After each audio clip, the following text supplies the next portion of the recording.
Hello दोस्तों, नमस्कार। एक बार पुनः स्वागत है आप लोगों का अपने यूट्यूब चैनल अभियान बायोलॉजी क्लासेज में। आज हम लोग एक और फंजाई पर चर्चा करने वाले हैं जो है एस्परजिलस, या इसी को यूरोसियम के नाम से भी जाना जाता है। तो इसका दो नाम है, चाहे आप एस्परजिलस बोल लीजिए या इसी को यूरोसियम के नाम से भी जाना जाता है। सबसे पहले हम देखते हैं इसका सिस्टमेटिक पोजीशन। तो किंगडम, सब किंगडम, डिवीज़न ये सब बिल्कुल सेम है पहले की तरह ही। यहाँ पर जो क्लास है एस्परजिलस का, जो क्लास है ये है प्लेक्टोमाइसिटीज क्लास। यहाँ पर ध्यान दीजिएगा, ये प्लेक्टोमाइसिटीज का सदस्य है। इसका आर्डर है यूरोसियल्स या एस्परजिलेस भी बोल सकते हैं, और जो फैमिली है वो एस्परजिलेसी है या यूरोसिएसी भी अगर विकल्प में आता है तो वो भी आपका सही हो जाएगा।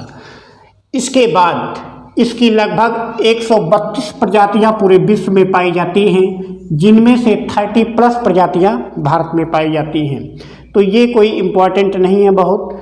ये भी सैप्रोफाइटिक नेचर का होता है, सड़े गले स्थानों पर पाया जाता है, रोटी हो गया, अचार हो गया, इन सभी जगहों पर। इसके अलावा ये कपड़ों इत्यादि पर भी या चमड़े पर, इन सब चीज़ों पर भी पाया जाता है। जैसे बरसात के महीनों में अगर आप चमड़े के चप्पल या जूते वगैरह रख देते हैं तो उस पर भी ये ग्रो कर जाता है। यहाँ से जो इम्पोर्टेंट क्वेश्चन बनता है एस्परजिलस से कि एक एस्परजिलस की प्रजाति है एस्परजिलस फ्लेवस, ये इम्पॉर्टेंट है। इससे एक एफ्लेटॉक्सिन निकलता है। एफ्लेटॉक्सिन क्या है?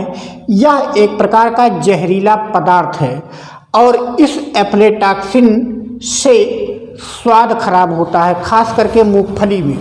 जब आप बरसात के सीजन में मूंगफली खाते हैं तो मूंगफली को तोड़ने पर उसके अंदर थोड़ा सा जैसे लगता है कि फंगस टाइप का लग गया है, वो एस्परजिलस फ्लेवस की वजह से होता है, और वो मूंगफली का स्वाद खराब कर देता है, अजीब सा लगने लगता है। तो वो एफ्लेटॉक्सिन के कारण होता है, और यह एफ्लेटॉक्सिन कार्सिनोजेनिक होता है, मतलब कैंसर कारक होता है। अगर एफ्लेटॉक्सिन मनुष्य के शरीर में जाता है तो वो कैंसर का कारण बन सकता है, अर्थात ये एफ्लेटॉक्सिन कार्सिनोजेनिक होता है। तो पूछा जाएगा कि एस्परजिलस की किस प्रजाति से एफ्लेटॉक्सिन प्राप्त होती है, तो इसका जवाब होगा एस्परजिलस फ्लेवस। फ्लेवस कैसे आप याद रखेंगे? ये याद कर लीजिए कि ये फ्लेवर या स्वाद को खराब कर देता है, तो वहाँ से आपको फ्लेवस याद रहेगा, इससे एफ्लेटॉक्सिन निकलता है। ये मूंगफली पर एक रोग उत्पन्न करता है जिसे कहते हैं क्राउन रॉट ऑफ ग्राउंडनट। इसकी बहुत सी प्रजातियां हैं एस्परजिलस की, जो कि ग्राउंडनट या मूंगफली में क्राउन रॉट नामक रोग उत्पन्न करती हैं, और कुछ प्रजातियां कॉटन के प्लांट पर बोल रॉट नामक रोग उत्पन्न करती हैं। तो पूछा जाएगा कि क्राउन रॉट ऑफ ग्राउंडनट या बोल रॉट ऑफ कॉटन ये किस फंगस की वजह से होता है, तो इसका जवाब हो जाएगा एस्परजिलस की वजह से। तो यहाँ से ये भी इम्पॉर्टेंट क्वेश्चन बनता है। इसके बाद पूछा जाएगा कि एस्परजिलस की कौन सी ऐसी प्रजातियां हैं जो कि मनुष्यों और कुछ जानवरों में एस्परजिलोसिस नामक रोग उत्पन्न करती हैं। तो एस्परजिलस नाइगर और एस्परजिलस फ्यूमिगेटस, ये दो ऐसी प्रजातियां हैं जो कि एस्परजिलोसिस नामक रोग उत्पन्न करती हैं। यहाँ पर एक चीज़ और ध्यान दीजिएगा, ये भी काफ़ी इम्पॉर्टेंट है कि जहाँ पर एस्परजिलस की प्रजातियां उगती हैं, जहाँ पर एस्परजिलस पाया जाता है, वहाँ पर जिंक, कॉपर, मैग्नीज और मोलिब्डेनम के सूक्ष्म मात्रा में होने की संभावना रहती है।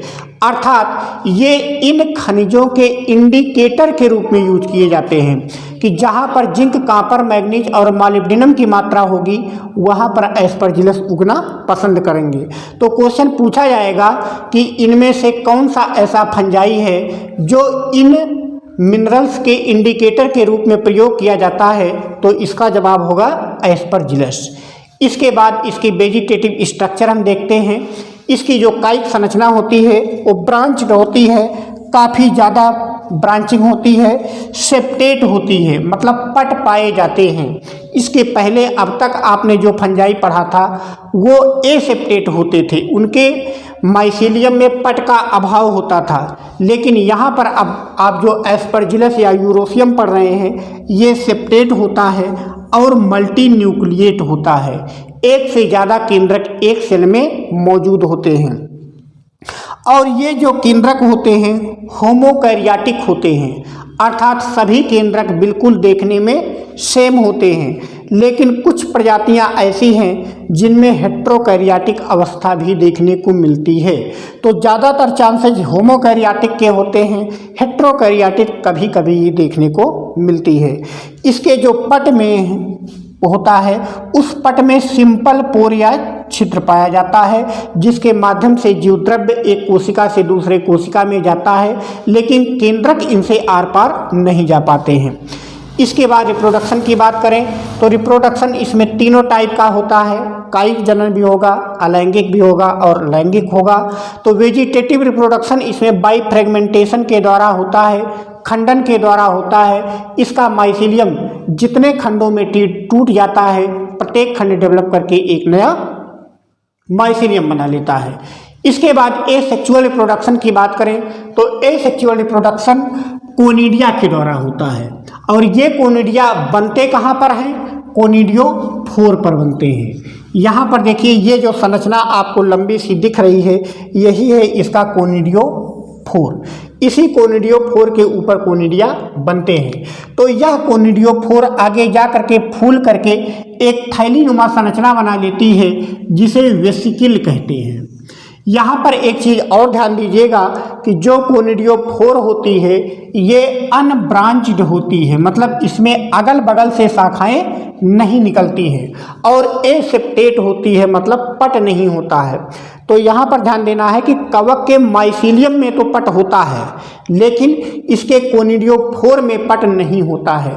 तो यहाँ से क्वेश्चन ये बन सकता है कि एस्परजिलस का जो कोनिडियोफोर होता है वो कैसा होता है, ब्रांच या सेप्टेट दे देगा, अनब्रांच्ड और एसेप्टेट दे देगा। तो यहाँ से ध्यान दीजिएगा कि अनब्रांच्ड होता है मतलब शाखाएं नहीं निकलती हैं और सेप्टेट नहीं होता मतलब सेप्टा नहीं पाया जाता है, एसेप्टेट होता है। आगे जा करके यही कोनिडियोफोर एक थैलीनुमा संरचना बना लेती है जिसे वेसिकल कहते हैं टॉप पोर्शन पर, और इस वेसिकल के चारों तरफ ढेर सारे फियालाइड्स निकलते हैं या स्टेरिगमेटा निकलते हैं। देखिए ये स्टेरिगमेटा दो प्रकार के होते हैं। पहली वाली जो राउंडेड स्ट्रक्चर आप देख रहे हैं इसे प्राइमरी स्टेरिगमेटा कहते हैं। इसके बाद जो थोड़ा सा लंबी फ्लास्क के आकार की दिख रही हैं ये सेकेंडरी स्टिग्मेटा कहलाती हैं, स्टेरिगमेटा कहलाती हैं। और इसी स्टेरिगमेटा के ऊपर ढेर सारे कोनिडियम लाइन से बनते हैं। यहाँ पर स्टेरिगमेटा में दो केंद्रक होता है, एक केंद्रक चला जाता है इस कोनिडियम में और एक केंद्रक यहाँ पर बचा रहेगा। अब ये केंद्रक विभाजित होकर के फिर दो केंद्रक बनाएगा, तो ये जो नई कोनिडियम बनेगी उसमें एक भेज देगा, एक इसके पास फिर रहेगा, फिर ये एक विभाजित करेगा, फिर दो बनाएगा, फिर एक भेज देगा अगले कोनिडियम में और इसके पास शेष रह जाता है। तो इस प्रकार से हमेशा एक केंद्रक यहाँ पर स्टेरिगमेटा में होता है और वही डिवाइड कर करके एक एक केंद्रक बना करके कोनिडियम लगातार बनाता जाता है, जिसे कोनिडिया की यहाँ पर देख रहे हैं कि एक लंबी सी श्रृंखला बनती हुई चली जाती है। तो यहाँ पर जो कोनिडियम इसका होता है ये सूक्ष्म होता है, राउंडेड गोलाकार होता है और इकाइनुलेट होता है। इकाइनुलेट का मतलब होता है कि सूक्ष्म कांटे नुमा संरचनाएं इसके चारों तरफ पाई जाती हैं। ये कांटे बहुत बड़े नहीं होते हैं, काफ़ी सूक्ष्म होते हैं, इकाइनुलेट होते हैं। तो ये इसके कोनिडियम का एक स्ट्रक्चर है। यह कोनिडियम अनुकूल परिस्थितियों में जर्मिनेट करके एक नया माइसीलियम बना लेता है। तो ये है इसमें एसेक्सुअल रिप्रोडक्शन का तरीका। इसके बाद अगर हम सेक्सुअल रिप्रोडक्शन की बात करें तो इसका सेक्सुअल रिप्रोडक्शन में जो फीमेल रिप्रोडक्टिव आर्गन्स होता है उसे हम एस्कोगोनियम कहते हैं और जो मेल रिप्रोडक्टिव आर्गन्स होता है उसे हम एंथ्रीडियम कहते हैं। तो यहाँ पर देखिए इस फिगर में कि अगल बगल की शाखाएं एक एस्कोगोनियम बनाती है और दूसरी एंथ्रीडियम बना लेती है। एस्कोगोनियम साधारण तौर पर एंथ्रीडियम से बड़ी शाखा होती है। इसका जो टिप पोर्शन होता है, एस्कोगोनियम का जो शीर्ष भाग होता है, वो थोड़ा सा मुड़ करके हुकनुमा संरचना बना लेती है। इस संरचना को ट्राइकोगाइन कहते हैं। ये ट्राइकोगाइन ही रिसेप्टेंगल का कार्य करती है, रिसेप्टिव ऑर्गन्स का कार्य करती है, जो कि मेल न्यूक्लियस को ग्रहण करती है। इसके बाद यहाँ पर देखिए, मेल न्यूक्लियस एक है और एक फीमेल न्यूक्लियस, दोनों न्यूक्लियस एक साथ आ जाते हैं। एक साथ आने के बाद इनके चारों तरफ एक भित्ति सी संरचना बन जाती है। इस संरचना को कहते हैं क्लिस्टोथीसियम। तो पूछा जाएगा कि इसमें जो फ्रूटिंग बॉडी होती है एस्परजिलस में, वो किस प्रकार की होती है। तो उस दिन आपको पढ़ाया गया था कि फ्रूटिंग बॉडी 3 प्रकार की होती है, एस्कोकार्प, पेरिकार्प और क्लिस्टोथीसियम। तो यहाँ पर क्लिस्टोथीसियम जो होता है वो गोलाकार संरचना होता है, इसमें किसी भी प्रकार का पोर या छिद्र नहीं पाया जाता है। तो यदि पूछा जाता है कि एस्परजिलस की फ्रूटिंग बॉडी किस टाइप की होती है, तो इसका जवाब होगा क्लिस्टोथीसियम टाइप का। ये यहाँ से मोस्ट इम्पॉर्टेंट क्वेश्चन बनता है फ्रूटिंग बॉडी से। इसके बाद यहाँ पर जो दोनों न्यूक्लियस है अभी तक देख रहे हैं कि फ्यूजन नहीं किए हैं, क्लिस्टोथीसियम का निर्माण कर लेते हैं। इसके बाद जब इनमें फ्यूजन की कंडीशन बनती है, दोनों न्यूक्लियस फ्यूज करते हैं, तो यहाँ पर 2n या डिप्लॉइड न्यूक्लियस बनते हैं। और यह डिप्लॉइड न्यूक्लियस पहले एक मियोसिस करता है, इसके बाद माइटोसिस डिवीजन होता है। तो यहाँ पर 8 की संख्या में हैप्लॉइड न्यूक्लियस बन जाते हैं, उनके चारों तरफ एक कबर बन जाती है। इस संरचना को अयस्कस बोला जाता है। इस अयस्कस के अंदर 8 न्यूक्लियस पाए जाते हैं। जब अनुकूल परिस्थितियाँ आती हैं, ये अयस्कस टूट जाता है और इसका जो न्यूक्लियस है, प्रत्येक न्यूक्लियस एक एस्कोस्पोर बना लेता है। इस प्रकार से एक अयस्कस के अंदर 8 की संख्या में एस्कोस्पोर बनते हैं और यही एस्कोस्पोर जर्मिनेट करते हैं, इनमें एक जर्म ट्यूब बन जाती है और ये एक नया माइसीलियम बना लेता है। तो ये एक रफली डायग्राम संक्षेप में हमने बनाया है आपको समझने के लिए कि आप सेक्सुअल रिप्रोडक्शन इसका समझ सकें। वही चीज़ें यहाँ पर देखिए लिखी गई हैं कि इनमें जो सेक्सुअल रिप्रोडक्शन होता है वो बहुत कम होता है, रेयरली देखने को मिलता है। ज़्यादातर प्रजातियाँ इसकी होमोथैलिक होती हैं, लेकिन कुछ प्रजातियाँ हेट्रोथैलिक होती हैं, जिसमें है एस्परजिलस फिशेरी और एस्परजिलस हेट्रोथैलिकस। तो हेट्रोथैलिकस के नाम से ही स्पष्ट हो जाएगा कि ये हेट्रोथैलिक में होती है। यहाँ पर एस्परजिलस फिशेरी आपको याद रखना है। बाकी वही चीज़ें हमने लिखा है कि फीमेल रिप्रोडक्टिव आर्गन्स एस्कोगोनियम होता है और मेल रिप्रोडक्टिव आर्गन एंथ्रीडियम होता है।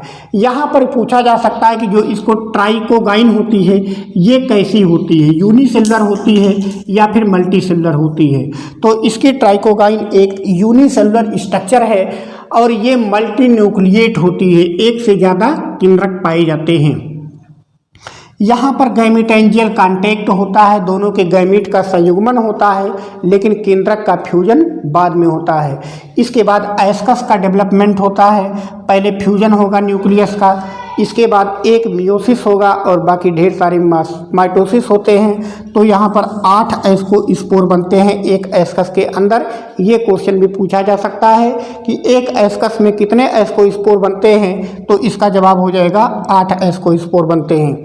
इसके बाद अगला है डेवलपमेंट ऑफ एस्कोकार्प, कि जो यहाँ पर एस्को स्पोर है, एस्कस बना है, वो क्लिस्टोथीसियम टाइप का बॉडी पाया जाता है जो कि राउंडेड होता है। यहाँ से एस्को स्पोर बाहर निकलते हैं और जर्मिनेट करके ये पूरा एक नया फंजाई बना लेता है।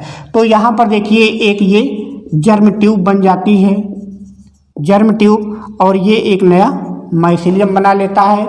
ये है इसका सेक्सुअल रिप्रोडक्शन, सेक्सुअल रिप्रोडक्शन। तो आज का लेक्चर यहीं पर समाप्त होता है। अगले लेक्चर में हम एक और फंजाई पढ़ेंगे। तब तक के लिए नमस्कार।